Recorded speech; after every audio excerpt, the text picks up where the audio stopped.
Hello viewers, HMTV Telugu news channel ప్రఖ్యాతమైన Hyderabad media హౌస్లో భాగంగా ది హన్స్ ఇండియా మరియు బిజ్బస్ పత్రికలతో కలిసి నిష్పక్షపాతమైన మరియు నీతిపరమైన జర్నలిజంకి పేరుగా నిలిచింది. ప్రస్తుతం ఆంధ్రప్రదేశ్ రాష్ట్రం తన అభివృద్ధి ప్రయాణంలో కీలక దశలో ఉంది. ఈ బ్యాక్డ్రాప్లో హెచ్ఎంటీవీ అమేజింగ్ ఏపీ శీర్షికతో బిజ్ కాన్క్లేవ్ను నిర్వహిస్తోంది. ఈ కాన్క్లేవ్లో రాష్ట్ర ఆర్థిక భవిష్యత్తును వెలుగులు చిమ్మేలా తీర్చిదిద్దేందుకు వ్యాపారవేత్తలు, ప్రజాప్రతినిధులు మరియు పరిశ్రమ నిపుణులను ఒకే వేదికపై సమీకరించనున్నారు. ఈ కార్యక్రమంలో భాగంగా రాష్ట్రంలో ఉన్న ప్రతిభావంతులైన వ్యాపారవేత్తలను మరియు సంస్థలను గౌరవించడానికి బిజ్ ఐకాన్ అవార్డ్స్ 2025 కూడా నిర్వహిస్తున్నారు. ఆంధ్రప్రదేశ్ వ్యాపార రంగ వికాసాన్ని ప్రతిబింబిస్తున్న ఈ వేడుక ప్రేరణాత్మకమైన మేళవింపు కానుంది.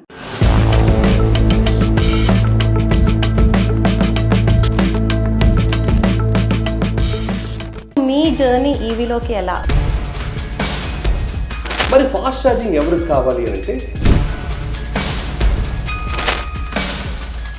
మనం పీల్చే గాలి కాలుష్యం తగ్గుతుంది.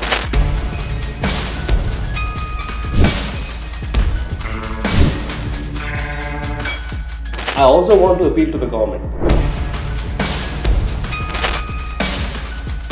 నేను ఒక ఛార్జింగ్ స్టేషన్ పెట్టాలి అంటే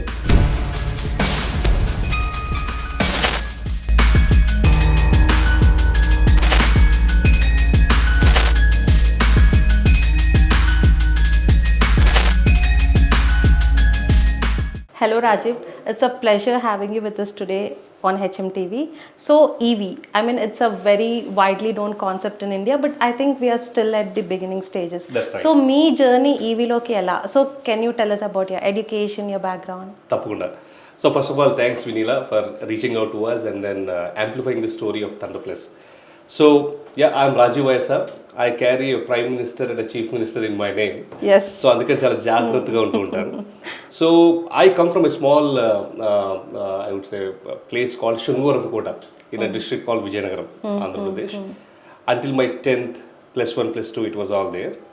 By God's grace, I was able to crack IIT JEE in the very first attempt and finished my BTech and MTech at IIT Madras.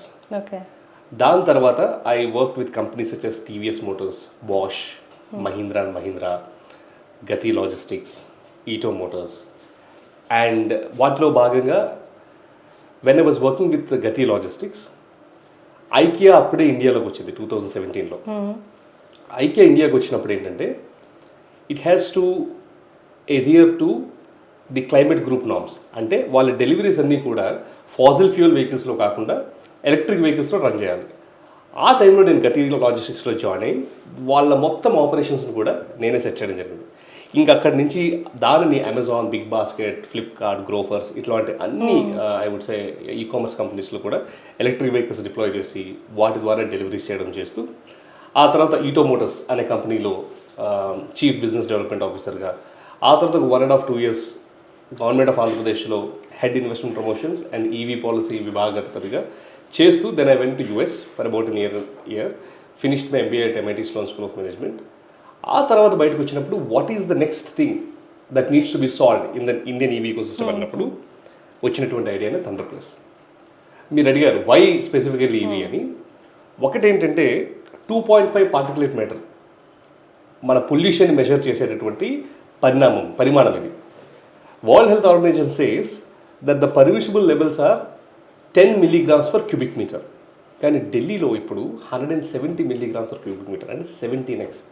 చిన్నపిల్లలు ఇప్పుడు పల్మనాలజిస్టులు చెప్తున్న మాట ఏంటంటే చిన్నపిల్లలు వాళ్ళ లంగ్స్ ఆపరేట్ చేయడానికి వెళ్తున్నప్పుడు చైన్ స్మోకర్స్కి ఉండాల్సినటువంటి చిన్న చిన్న ఏమంటారు మచ్చలు, పార్టికల్స్ ఏమవుతున్నాయి అది వాళ్ళ లంగ్స్లో ఉన్నాయి. వాళ్ళు చేసిన తప్పేంటి?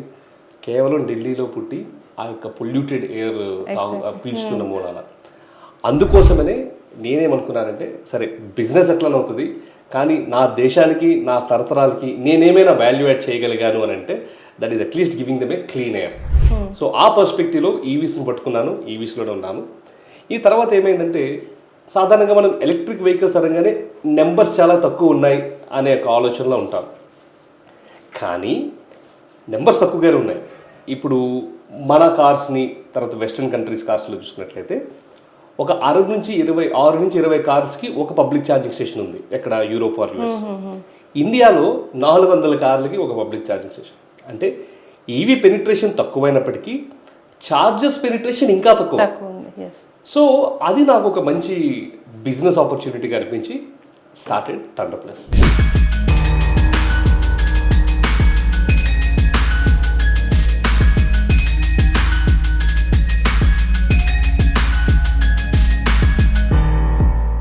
That's a very impressive journey.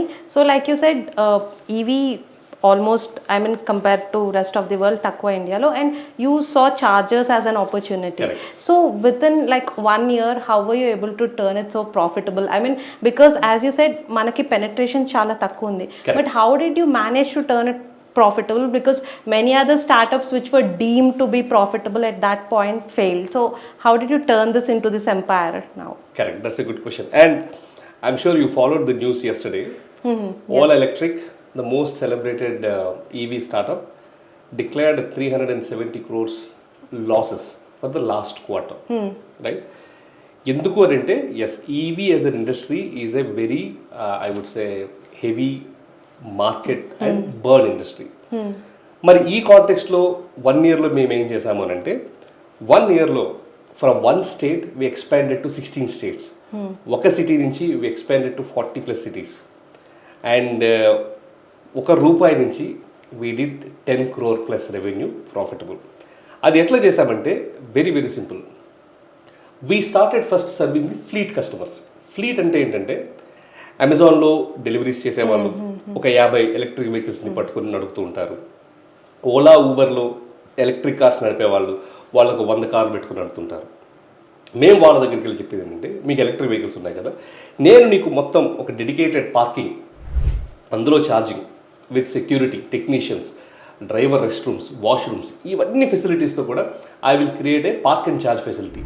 అది ఎక్కడ హబ్స్కి దగ్గర, అమెజాన్ హబ్ అయితే అమెజాన్ హబ్ దగ్గర. అట్లా what I have done is I have started focusing on fleet customers. దీనివల్ల ఏమైందంటే నేను ఎలక్ట్రిక్ వెహికల్ యూసేజ్ చేసే వాళ్ళని వెతుక్కోవాల్సిన అవసరం లేదు. There was no need because fleet already has it. Yeah. So that gave me money from day one. So every park and charge hub of mine is profitable from day one.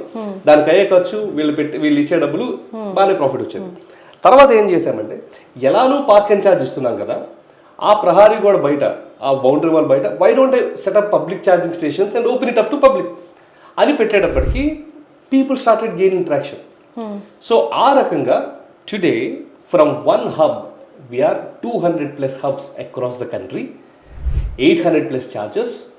On a day we dispense 10 megawatt of energy, okay, and our total installed capacity is 12 megawatt. So firstly thank God for this wonderful opportunity. Second, I think the focused approach, ఏదో పెట్టుకుంటూ వెళ్ళిపోవడం కాకుండా ఎక్కడ business ఉందో identify చేసి అక్కడ charging stations పెట్టడం మూలాన I think we are profitable.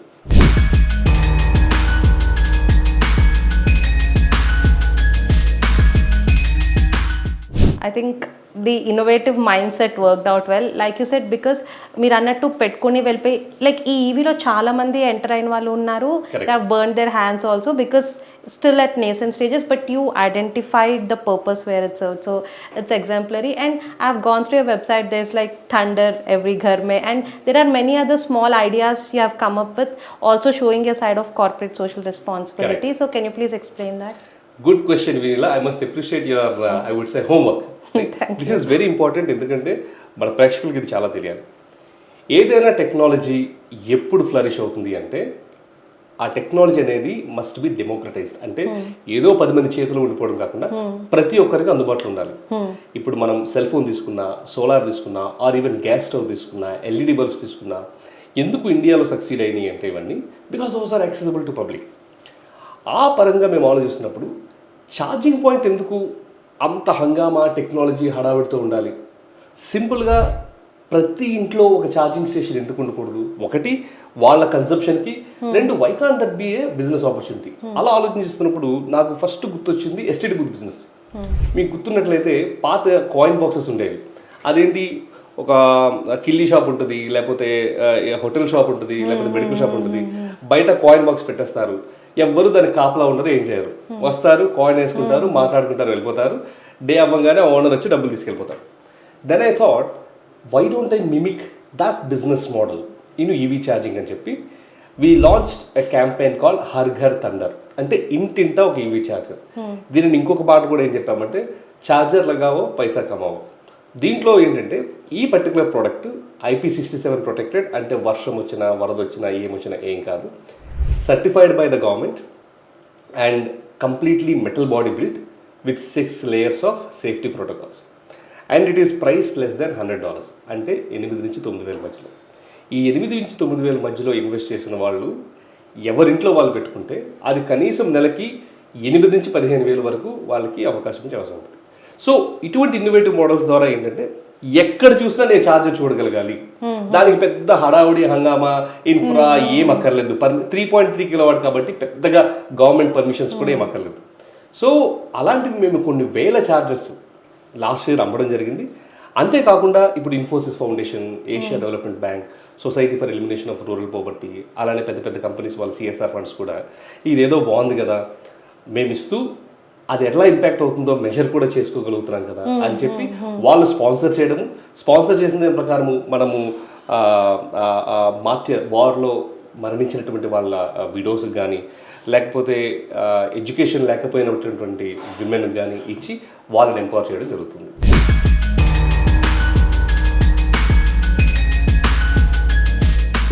And I should say I'm very tempted to try out this business model. You should definitely. So because like meer annattu the mindset of people is like that. I mean EV is still people are getting used to in India. Dantlo malli meer cheppinattu the charging point and that angle is something I think it's very అంత explore చేసిన market కాదు. So when we speak to many people on a regular basis and all that mostly వచ్చేది ఏంటంటే India compared to, I mean even the statistics show is not that prepared for EV vehicles because like you rightly said infrastructure లేదు and charging is the major thing. And ఇప్పటికీ people ఒక mindset ఉంది అంటే ఏమైనా shock కొడుతుందా లేకపోతే EV vehicles like they are getting burnt out and all that. So how will you address that stigma that surrounds this? That's correct. See సాధారణంగా ఇంతవరకు జరిగేది, ఇప్పటి నుంచి థండర్ ప్లస్ వచ్చాక అది వేరే స్టోరీ. కానీ మన ఇండియన్ కన్స్యూమర్స్ అందరూ కూడా వాల్యూ కాన్షియస్ కన్స్యూమర్స్. కొంచెం పచ్చి తెలుగులో చెప్పాలంటే కాస్త పిసినగట్టోళ్ళు. ఓకే, ఏం చేస్తారు, మనం సాధారణంగా పెన్నీ వైస్ పౌండ్ ఫూలిష్ అనే సామెత వినే ఉంటారు. 1,50,000 2 లక్షలు పెట్టి ఒక ఎలక్ట్రిక్ 2-wheeler కొంటాం. చార్జర్ కొనడానికి వచ్చేటప్పుడు మాత్రం కక్కుర్తిపడి ఏం చేస్తాం, ఈ రెగ్యులర్ 3-pin ప్లగ్స్ ఉంటాయి కదా వాటిలో పెట్టేస్తాం. ఇప్పుడు గమనించినట్లయితే ఆ 3-pin ప్లగ్స్ దేనికోసం తయారు చేయబడ్డాయి? TV, regular house hold, tape recorder, mixie, మహా అయితే వాషింగ్ మిషన్, ఏసీ. వీటన్నిటి ఈ ప్రొడక్ట్స్ అన్నీ కూడా కొన్ని సంవత్సరాలుగా మార్కెట్లో ఉన్నాయి. వాటి కరెంట్ డ్రాయింగ్ కెపాసిటీ అదంతా అవగాహన ఉంది. కానీ ఎలక్ట్రిక్ వెహికల్స్ అట్లా కాదు, ఇట్స్ బీస్ట్. అది ఒక్కసారి కరెంట్ డ్రా చేయడం మొదలుపెట్టింది అంటే ఆ వైరింగ్ ఏదైతే ఉందో మినిమం 9 square millimeter ఉండాలి. కానీ వీటిలో ఉండేది 3 to 4 square millimeter.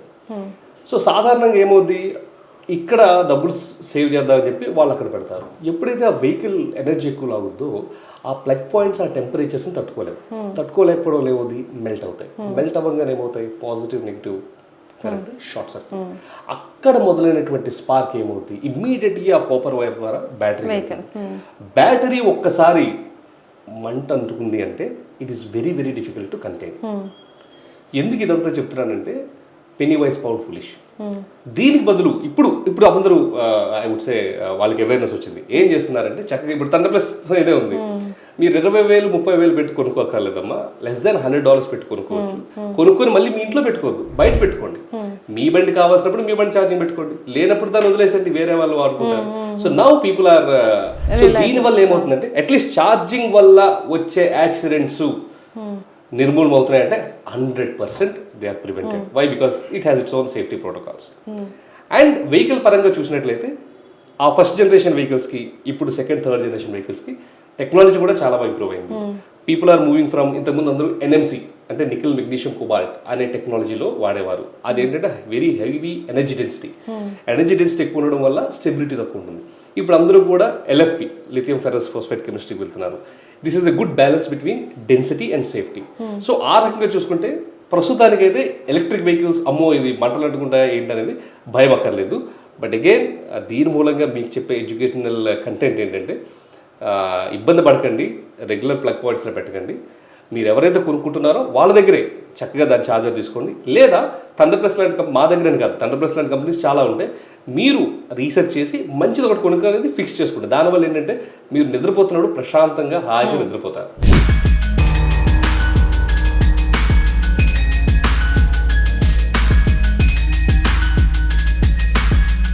So what are the other products that Thunder Plus offers? Great. So you made a great statement at the beginning, Vinila. ఏంటంటే what are those innovative ideas that you brought into context that you made your company profitable, right? See, the whole world is focused on fast charging for four-wheelers. Okay, ఎక్కడ చూసుకున్నా 30 kilowatt DC, 60 kilowatt DC, 120, మేమే 240 kilowatt DCలు పెట్టాం. Four-wheelers fleet operators కి definitely fast charging కావాలి. Imagine you have a car. Do you come outside and charge on the fast charger? No. మీరేం పెట్టుకుంటారు? Night పడుకునే ముందు ఇంటి దగ్గర ఛార్జింగ్ పెట్టేసుకుంటారు, పొద్దున్న పెట్టుకుంటారు. మరి ఫాస్ట్ ఛార్జింగ్ ఎవరికి కావాలి అని అంటే people who earn money from their vehicles. ఎవరు వీళ్ళు? Amazon last mile delivery, Swiggy last mile delivery, Zepto, Zomato last mile delivery, 2-wheelers and 3-wheelers, వీళ్ళకి ఇంతవరకు కూడా ఫాస్ట్ ఛార్జింగ్ అనేది ఎవ్వరు ఆలోచనే చేయలేదు. సో వీళ్ళ బ్యాటరీస్ ఇంచుమించు 4 kilowatt ఉంటుంది. అంటే ఒక 2-wheeler ఛార్జ్ చేయాలంటే గంట నుంచి గంటన్నర పడుతుంది. 4-wheeler ఛార్జ్ చేయాలంటే ఇంచుమించు 4 నుంచి 6 గంటలు పట్టే సమయం. అప్పుడు మేము ఆలోచించింది ఏంటంటే ఈ డెలివరీ పర్సన్ ఎన్ని డెలివరీస్ ఎక్కువ చేస్తే అంత పేమెంట్ ఆయన కలెక్ట్ చేసుకుంటాడు. So why not develop a fast charging solution for 2-wheelers and 3-wheelers అని we are the first company in the country to develop fast charging solutions for 2-wheelers and 3-wheelers. మళ్ళీ దీనివల్ల ఏమవుతుందంటే ఒక 2-wheeler 10 minutesలో ఛార్జ్ అయిపోద్ది, 3-wheeler 30 minutesలో charge అయిపోద్ది.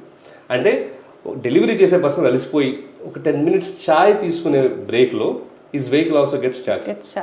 అందుకనే మాకు prime minister Narendra Modi గారు అంటే చాలా ఇష్టం. అందుకే మా క్యాంపెయిన్స్ అన్ని హర్ ఘర్ తిరంగా, హర్ ఘర్ థండర్లా. దీన్ని ఏం చేసామంటే ఆయన ఛాయ్ పే చర్చ అంటే మేమన్నాం ఛాయ్ పే ఛార్జ్ అన్నాం. So these are I would say different innovative things. ఇంకోటి కొత్తగా మేము ఏం చేసామంటే సాధారణంగా public charging stations, opportunity charging stations పెట్టేటప్పుడు కంపెనీస్ హెవీ ఇన్వెస్ట్మెంట్ చేయవు. ఒక 60 kilowatt అంటే నెంబర్ ఏంటంటే గంటకి అన్ని నెంబర్ ఆఫ్ యూనిట్స్ ఛార్జర్ ఇస్తుందని వాళ్ళు అంతే పెడతారు. సో ఒకవేళ కారు 60 kilowatt కెపాసిటీ అనుకుంటే అది గంట సేపు ఉండాల్సిందే. మేమేం చేసామంటే ఎందుకు వాళ్ళకి అంతే ఇవ్వాలి, why can't we set up a fast charging station అని సూర్యాపేటలో, హైటెక్ సిటీలో, సికింద్రాబాద్లో, విజయవాడలో, ఇప్పుడు ఏలూరులో, రాజమండ్రి, అన్నవరం, తర్వాత విశాఖపట్నంలో మేము పెట్టేది 240 kilowatt. అంటే ఈ కార్ కనెక్ట్ చేస్తే 20 minutes to 30 minutesలో it will be charge. So these are again some of the innovative things which we question the status quo. ఇది ఎందుకు ఇట్లానే ఉండాలి అని దాన్ని క్వశ్చన్ చేసి why don't we build a solution out of the box. And again all of solutions are customer centric. కస్టమర్కి మా వల్ల వాల్యూ ఎడిషన్ జరుగుతుంది అంటే మేము అస్సలు వెనకాడం. We go ahead and then we do it.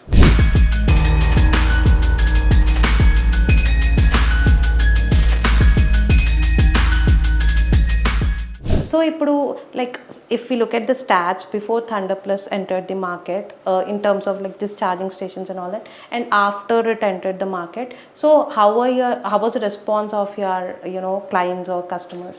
See, before Thunder Plus entered into the market, charging business has been a boring business. Okay, పెట్టారా charging station, it is like A real estate or solar business. పెట్టారా customer వస్తాడు, వచ్చినప్పుడు పెట్టుకున్నప్పుడు డబ్బులు వస్తాయి, అది 7 years 8 years దాని return times వస్తుందని. But we said no. ప్రతి బిజినెస్కి IRRs ఆర్ ROIs 24 to 36 monthsలో వచ్చేస్తాయి. అంటే ఏ ఇన్వెస్ట్మెంట్ చేసినా 2 నుంచి 3 సంవత్సరాల్లో ఆ ఇన్వెస్ట్మెంట్ రావాలి, లేకపోతే బిజినెస్ చేసి waste.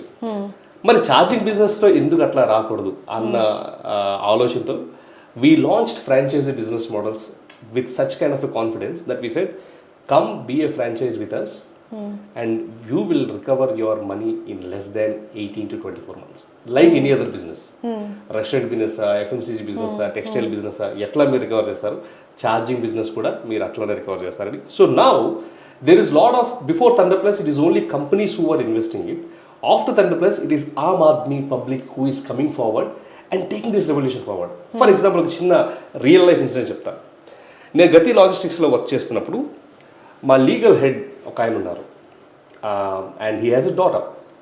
She finished her MBA she went to her father and said, నాన్న నాకు జాబ్ చేయాలని లేదు, I want to be an entrepreneur. So he knows that I been working in the EV industry. ఆయన వచ్చారు, రాజీవ్ ఏదైనా చేయవచ్చా ఏంటంటే, ఇండియాలో ఫస్ట్ ఉమెన్ ఫ్రాంచైజీ ఆమెకే ఇచ్చాం. ఆమె ఫ్రాంచైజీ ఎక్కడుందంటే మెట్టుగూడలో ఉంది. 5 lakhs ఇన్వెస్ట్ చేసింది. ఇప్పుడు ఆమె నెలకి ఎట్లా కాదనుకున్నా 8,000 to 10,000 rupees she is earning without again any monitoring. She will sit at home very relaxed. We take care of complete operations, we take care of complete O&M, we take care of complete demand and business generation. So ఈ రకంగా thunder plus వచ్చాక ఏమైందంటే, number 1 public awareness పెంచాం. 2 ఎవరైనా invest చేయొచ్చు, పాలిభాగస్తులు అవ్వచ్చు, మేము grow అవుతూ మీరు కూడా గ్రో అవ్వచ్చు అనేటువంటి పాయింట్ని సాధారణ కంపెనీస్ ఏం చేస్తారంటే, ఒక బిజినెస్ ఐడియా వాళ్ళకి తట్టంగానే ఏం చేస్తారు, బ్యాంక్స్తో మాట్లాడతారు, లోన్స్ అప్లై చేసుకుంటారు, వాళ్ళు మాత్రమే చేసుకుంటారు. But we said no. ఎందుకంటే ఈ ఈవీ ఛార్జింగ్ ఇన్ఫ్రా అనే ప్రాబ్లమ్ సాల్వ్ చేయడానికి థండర్ ప్లస్ ఒకటే చేయలేదు. ప్రతి ఒక్కరు వస్తేనే చేంజ్ అవుతుంది, ప్రతి ఒక్కరు అట్లా చేస్తేనే ఈవీస్ అడాప్ట్ అవుతాయి, ప్రతి ఒక్కరు అట్లా చేస్తేనే మనం పీల్చే గాలి కాలుష్యం తగ్గుద్ది. రైట్. సో ఆ కాంటెక్స్లో మేము ఏం చేసామంటే, అందరినీ మాతో పాటు తీసుకుని వెళ్తూ వాళ్ళకి బిజినెస్ ఆపర్చునిటీ ఇస్తూ మేము కూడా బిజినెస్ చేస్తూ ముందుకెళ్తున్నాం.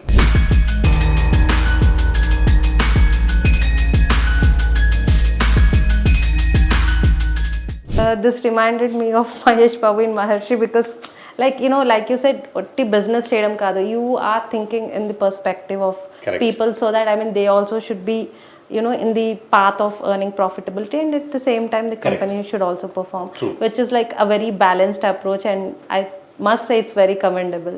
So ఇప్పుడు మనం ఆంధ్రాలో చూసుకుంటే Rajiv, so how do you think the EV landscape is? See, if at all there is any state that can benefit the max from EV industry అంటే అది స్టేట్ ఆఫ్ ఆంధ్రప్రదేశ్. ఎందుకో చెప్తా. As I told you, I worked as head investment promotions for the state of Andhra Pradesh and I drafted their EV policy. ఆంధ్రాకి కొన్ని benefits ఉన్నాయి. The second longest coast line ఇండియాలో ఎక్కడుందంటే Andhra, 974 kilometers. ఎక్కడి నుంచి, అక్కడ శ్రీకాకుళం నుంచి ఇటు నెల్లూరు వరకు. Second, there are 3 industrial corridors, very very important industrial corridors that cut through the state. ఒకటి హైదరాబాద్ బెంగళూరు, రెండోది బెంగళూరు చెన్నై, మూడోది విశాఖపట్నం చెన్నై ఇంటర్నేషనల్ కారిడార్స్. నాలుగోది ఏంటంటే, Andhra is also a gateway to eastern India. For example, ఇప్పుడు గవర్నమెంట్ ఏం చేస్తుంది, మనము ఈవీ బ్యాటరీస్కి వచ్చేటప్పటికి ఇంకా we are dependent on China and imports from China. China ఏం చేసింది చాలా తెలివిగా, Mexico, Brazil, South American markets అన్నిటిలో కూడా ఆ మైన్స్ ఏదైతే ఉన్నాయో అది కొనేసి పెట్టుకుంది. Only 1 country which did not partner with China is Australia. The beauty with this, ఈ మైన్స్ అన్నీ కూడా వెస్టర్న్ ఆస్ట్రేలియా కోస్ట్ లైన్లో ఉన్నాయి. Now you have Andhra Pradesh as the eastern gateway of India. So now the bilats between Western Australia and India are happening such a way that ఈ western Australia companies వాళ్ళ setup అన్నీ కూడా along the coastal line of Andhra పెడదామన్నది. So దీనివల్ల ఏమవుతుందంటే, ముందు EV battery cost తగ్గుతుంది, local manufacturing of battery packs జరుగుతుంది, దానివల్ల ఈవీ కాస్ట్ తగ్గుతుంది. నెంబర్ 1. రెండోది, నేను చెప్పినట్టుగా 3 ఇండస్ట్రియల్ కారిడార్స్ ఉండేటప్పటికి a lot of movement of fleet both for cargo as well as passengers. So ఆ హైవేస్ గుండా మనం ఛార్జింగ్ స్టేషన్స్ ఎక్కడ పడితే అక్కడ, రిక్రియేషనల్ సెంటర్స్ ఎక్కడ పడితే అక్కడ మనము రిఫ్రెష్మెంట్ సెంటర్స్, తర్వాత రెస్టారెంట్స్ పెట్టగలిగితే, ఈ లారీలు అవన్నీ కూడా 10 సంవత్సరాలు 20 సంవత్సరాల లారీలు పక్కన నించుంటే అది వచ్చే పొగకి అసలు most of the pollution, in fact the statistics say 30% of our pollution is caused by transportation sector. Now imagine, వీళ్ళెందుకు ఈవీస్కి వెళ్ళట్లేదంటే, ఒకటి కాస్ట్ ఆఫ్ ది వెహికల్ అనుకుంటే, రెండోది ఎక్కడ పడితే అక్కడ ఛార్జింగ్ ఇన్ఫ్రా ఉండట్లేదు, ఛార్జర్ యాంగ్జైటీ ఉంది. ఇప్పుడు ప్రతి 10 kilometers ఒక ఛార్జర్స్ పెట్టామే అనుకోండి, ఎవరైనా ఆలోచిస్తారా? అండ్ బోత్ ప్యాసింజర్ మూవ్మెంట్ కానీ కార్గో మూవ్మెంట్ కానీ ఈవీస్లో జరిగితే, wouldn't that state be a green state? దాంట్లో భాగంగానే మేమేం చేసామంటే, విజయవాడ నుంచి హైదరాబాద్ వి సెటప్ 1 megawatt ఛార్జింగ్ స్టేషన్స్. హైదరాబాదులో, తర్వాత ఇక్కడ సూర్యాపేటలో, ఇబ్రహీంపట్నంలో. ఇప్పుడు విజయవాడ నుంచి వైజాగ్, విజయవాడలో ఒకటి వస్తుంది, ఏలూరులో 2 వస్తున్నాయి, రాజమండ్రిలో ఒకటి వస్తుంది, అన్నవరంలో ఒకటి వస్తుంది, మళ్ళీ విజయవాడలో వైజాగ్లో ఒకటి వస్తుంది. సో ఆ తర్వాత మళ్ళీ ఇక్కడ నుంచి మేము విజయవాడ తిరుపతి, విజయవాడ చెన్నై, తిరుపతి బెంగళూరు, తిరుపతి చెన్నై, ఇలా multiple. So state of Andhra Pradesh is a gold mine for both EV companies, charging companies, and also for the state because it has got great opportunities for investments also. So all the budding entrepreneurs should take a note that Andhra is a gold mine for. You must take a note. In fact, Andhra Pradesh government ఏం చేసిందంటే కొప్పర్తి కడప దగ్గర 9,000 ఎకరాలు, can you believe, 9,000 acres of land they have pooled, and out of which 1,000 acres have always been reserved for red category. Red category అంటే ఏంటంటే అక్కడ మాత్రమే మీరు battery manufacturing కానీ, బ్యాటరీ రీసైక్లింగ్ కానీ, దానికి కావాల్సినటువంటి డిశ్చార్జ్ యూనిట్స్ కానీ, లేకపోతే వాటర్ ట్రీట్మెంట్ యూనిట్స్ కానీ అన్ని గవర్నమెంట్ స్పెండ్ చేసింది. ఇలాంటి ఇన్ఫ్రాస్ట్రక్చర్ ఏ స్టేట్లో కూడా లేదు. So for all those entrepreneurs who are into manufacturing, definitely take a look at Kopatti. Definitely take a look at electronic manufacturing clusters that the state has got. It has got great potential for all of you to grow.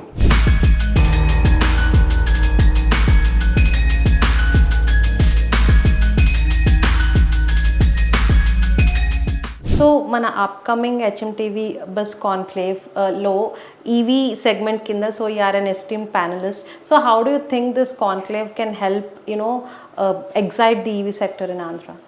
Great. See, first of all, I'm very, very excited about this conclave.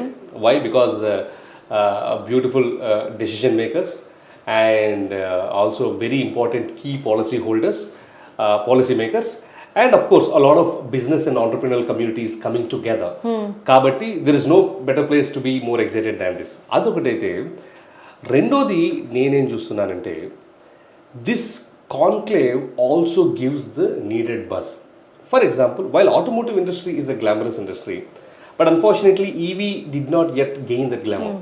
Thanks to Tesla, which was launched yesterday, I hope things will be different. Yes. And even more so for charging industry, it is even more boring industry. So వీటికి కావాల్సింది ఏంటంటే, while policy etc tailwinds exist, more word of mouth కావాలి, evangelization of this particular technology కావాలి, ప్రతి ఒక్కరు కూడా దీంట్లో business భాగస్వాములుగా అవ్వగలరనేది కావాలి.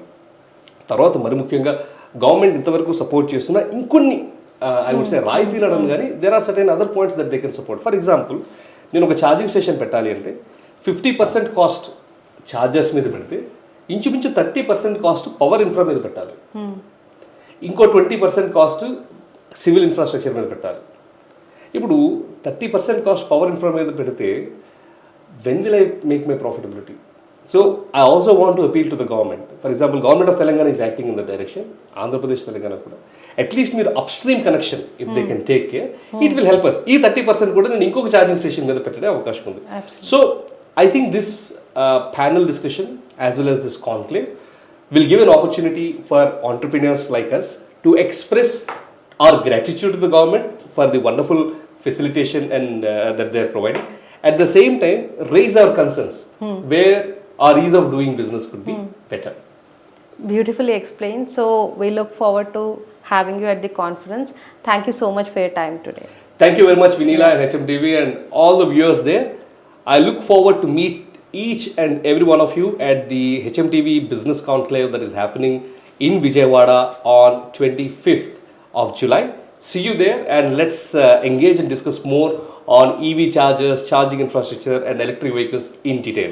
See you all. Take care. God bless you.